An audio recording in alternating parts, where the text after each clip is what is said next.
नमस्कार, आपण पाहताय वॉइस ऑफ इंडिया न्यूज आणि आपण आहात माझ्या सोबत मी आहे सलीम सलीम. पाहूया मुंबईतील काही महत्त्वाच्या घडामोडी.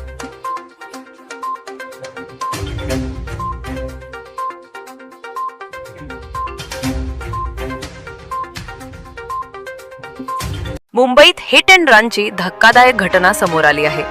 माझगाव हिट अँड रन प्रकरण. नमस्कार, मी निशाद आणि आपण पाहताय व्हॉइस ऑफ इंडिया न्यूज.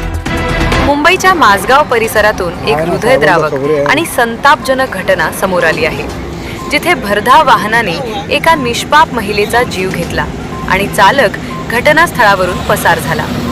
दिनांक 22 ऑगस्ट रोजी रात्री 9:52 सुमारास न्यू नारळवाडी ब्रिज खाली बॅरिस्टर नाथ पै मार्गावर विजय सर्व्हिस सेंटर जवळ एका कार चालकाने बेदरकारपणे वाहन चालवत पायी जाणाऱ्या 58 वर्षीय महिलेला जोरदार धडक दिली.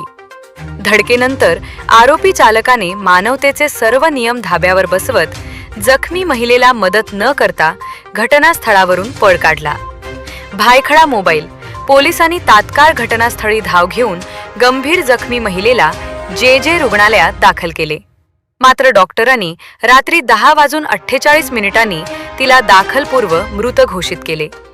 मयत महिलेची ओळख सायन कोळीवाडा येथील रहिवासी लक्ष्मीबाई कोपुल म्हणून पटली आहे. या प्रकरणी भायखळा पोलिसांनी तत्परता दाखवत आरोपी वाहन चालक उमेश कुमार गुप्ता याला ताब्यात घेतले असून त्याच्या विरुद्ध गुन्हा दाखल करून तपास सहाय्यक पोलीस निरीक्षक विकास पवार करत आहेत. रस्त्यावरील बेदरकार ड्रायव्हिंग आणि अपघातानंतर पळून जाण्याची ही प्रवृत्ती मुंबईकरांसाठी किती धोकादायक बनली आहे